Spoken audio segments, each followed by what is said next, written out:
રાજકોટમાં આવેલી રાજારામ સોસાયટીમાં શેરી નંબર 5માં લાગી આગ। અગાશીમાં ફટાકડા ફોડતા ઘટી દુર્ઘટના। ફાયર વિભાગે આવીને આગને લીધી કાબૂમાં, જોકે ઘટનામાં જાનહાનિ ટળી।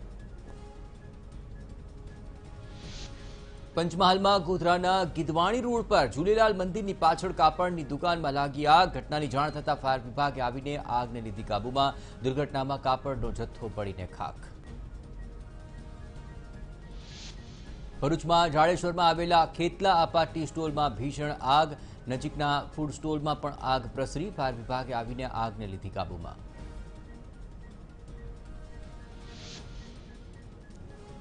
વડોદરાના નિકોલમાં પાડોશીએ 5 વર્ષની બાળકી સાથે બીભત્સ ચેંચાળા કર્યાની ઘટના આવી સામે। બાળકીના પિતાએ પોલીસ ફરિયાદ કરતા પોલીસે ગુનો નોંધી આરોપીની કરી ધરપકડ।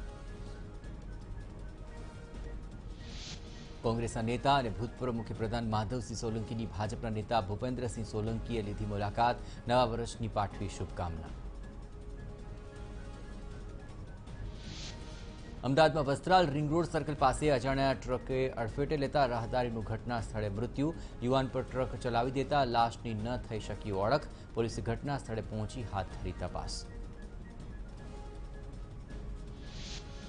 દાહોદમાં ભારતીય ટ્રાયબલ પાર્ટી દ્વારા બિરસા મુંડાની 145મી જન્મ જયંતિની કરાઈ ઉજવણી। બિરસા મુંડાની પ્રતિમાને ફૂલહાર પહેરાવી થઈ ઉજવણી। તો આણંદના સોજિત્રાના બાંટવા ગામના ડુંગરપુર વિસ્તારમાં ઘર પાસે જોવા મળ્યો 8 ફૂટનો મગર। ભારે જહેમત બાદ વન વિભાગે મગરને પાંજરે પૂર્યો। બેસતા વર્ષે આખરે મુખ્યપ્રધાન વિજય રૂપાણીના ઘરે સ્નેહ મિલન કાર્યક્રમ નહીં યોજાય। વધતા કોરોના સંક્રમણને લઈને નિર્ણય। આખરે દર વર્ષે વર્ષની શરૂઆતે જ સ્નેહ મિલન કાર્યક્રમ યોજાતો હોય છે। દિવાળી બાદ આજે પડતર દિવસે રાજ્યના ઠેર ઠેર મંદિરોની અંદર અન્નકૂટનું આયોજન। અમદાવાદ, વડોદરા સહિત વિવિધ શહેરોના વિવિધ મંદિરોમાં અન્નકૂટના થયા આયોજન। તો દિવાળીના બીજા દિવસે અમદાવાદમાં આવેલા મંદિરોમાં આજે અન્નકૂટનું આયોજન। ભાડજ ઇસ્કોન મંદિર અને ઇસ્કોન મંદિરે ભગવાન માટે નવા વાઘા સાથે અન્નકૂટનો કાર્યક્રમ યોજાયો। તો સુરતમાં બીએપી સ્વામિનારાયણ મંદિર ખાતે ધરાવાયો અન્નકૂટ। કોરોના કાળને લઈને મર્યાદિત પકવાન અને મીઠાઈઓનો ભગવાનને ભોગ ચડાવાયો। મર્યાદિત ભક્તોની હાજરીમાં 201 વ્યંજનો સાથે યોજાયો અન્નકૂટ। અમદાવાદમાં શાહીબાગ વિસ્તારમાં આવેલા બીએપીએ સ્વામિનારાયણ મંદિર ખાતે અન્નકૂટનું આયોજન। દિવાળીના આગલા દિવસે ખાસ વિવિધ પકવાન અને મીઠાઈઓનો ભગવાનને ભોગ ચડાવાયો।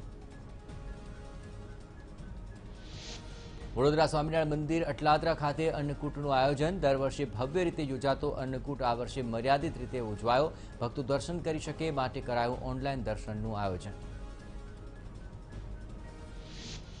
ખેડાના વડતાલ સ્વામિનારાયણ મંદિરમાં અન્નકૂટનું ભવ્ય આયોજન થયું કે જ્યાં દેશ વિદેશમાં વસતા લાખો હરિભક્તોએ ભગવાનને ધરાવવામાં આવેલા અન્નકૂટના ઓનલાઈન કર્યા દર્શન। સુરેન્દ્રનગરમાં જવાહર ચોક સ્વામિનારાયણ મંદિરમાં દિવાળી પર્વ નિમિત્તે ભગવાનને 56 ભોગ અન્નકૂટ અને 33 લીલોતરી શાક ભગવાનને અર્પણ કર્યા। ભક્તોએ સોશિયલ ડિસ્ટન્સ સાથે દર્શનનો લીધો લાભ। તો બોટાદમાં સાળંગપુર હનુમાન મંદિર ખાતે દાદાને ધરાવાયો અન્નકૂટ। અન્નકૂટના આયોજનમાં લાગી 6 દિવસની મહેનત। અન્નકૂટના દર્શન ખુલ્લા મુકાતા ભક્તો બન્યા ભાવવિભોર। બોટાદમાં ગઢડા ગોપીનાથજી સ્વામિનારાયણ મંદિરમાં અન્નકૂટ યોજાઈ ગયો। હરિભક્તો માટે અન્નકૂટ દર્શન ખુલ્લા મુકાયા। હજારોની સંખ્યામાં હરિભક્તોએ ભગવાનના દર્શન કરી અનુભવી ધન્યતા।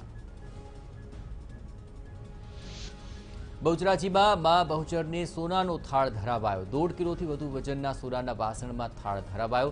ગાયકવાડ સમયથી 450 વર્ષથી ચાલી આવી છે પરંપરા। ભક્તો સોનાના થાળના દર્શનનો લીધો લાભ।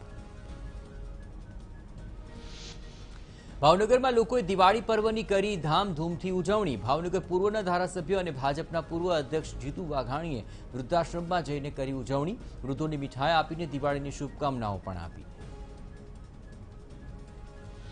વડોદરાના સયાજી હોસ્પિટલમાં કોરોના પોઝિટિવ દર્દીઓએ ઉજવી દિવાળી। હાથમાં દીવડા સાથે ઉજવ્યો પ્રકાશ પર્વ। હોસ્પિટલના સ્ટાફે પણ દર્દીઓ સાથે ઉજવી દિવાળી। અમરેલીના સાવરકુંડલામાં દિવાળી પર્વમાં ઇંગોરિયાનું રોમાંચક યુદ્ધ. છેલ્લા 70 વર્ષથી ઇંગોરિયાથી દિવાળી ઉજવવાની પરંપરા. પોલીસના ચુસ્ત બંદોબસ્ત વચ્ચે લોકોએ ઇંગોરિયાથી યુદ્ધ કરીને દિવાળીની ઉજવણી કરી. રાજકોટમાં સાધુ વાસવાણી રોડ પર આવેલા ફ્લેટમાં 15 મહિલાઓએ બનાવી 12 ફૂટ મોટી રંગોળી. આ રંગોળી બનતા 4 દિવસ સુધી 8 કલાકનો સમય લાગ્યો, જેમાં 60 કિલો રંગનો ઉપયોગ થયો. આ રંગોળી લોકોના આકર્ષણનું કેન્દ્ર બન્યું. કોરોના મહામારી વચ્ચે અમદાવાદવાસીઓએ દિવાળીની ઉજવણી કરી. લોકોએ મન મૂકીને ફટાકડા ફોડતા હવામાનમાં પ્રદૂષણનું પ્રમાણ વધ્યું, જેને કારણે રાત્રે વાતાવરણ બન્યું ધૂંધળું.